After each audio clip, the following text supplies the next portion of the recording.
दुकानात सूर्यफुलाचं बियाणं आलं. मग काय माझी पण इच्छा झाली की यावर्षी चला सूर्यफुलाची लागवड करूया. या आधीच्या व्हिडिओमध्ये तुम्ही बघितलं असेल की मी भाजीपाल्यासाठी छोटं सील्डिंग ट्रे वापरले होते, ज्याचे कप्स छोटे होते.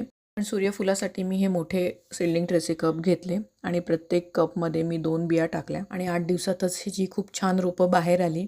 ह्याच्यात कप भरताना मी कोकोपीट आणि एक सेंद्रिय खत वापरलं होतं.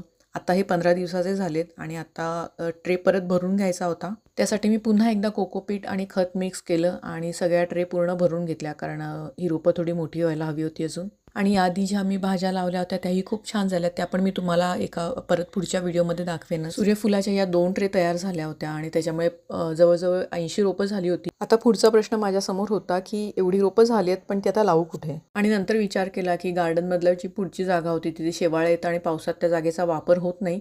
तर म्हटलं की यावर्षी तिकडे सूर्यफुलाची लागवड करायची. आणि ठरवल्याप्रमाणे मी सगळी रोपं तिकडे लावून घेतली आणि नंतर लावल्यानंतर ते सगळं खूप छान दिसायला लागलं. तर मी यापुढचे सुद्धा व्हिडिओचे अपडेट्स तुम्हाला देत राहीन, त्यांची वाढ कशी होते काय, आणि बाकीचे पण भाजीपाला जे मी लावले होते. आणि या माझ्या किचन गार्डनच्या प्रवासात माझ्यासोबत राहण्यासाठी चॅनलला नक्की फॉलो करा. व्हिडिओ आवडला असेल तर लाईक करा. पुन्हा भेटूया एका नवीन व्हिडिओमध्ये. बाय. Thanks for watching.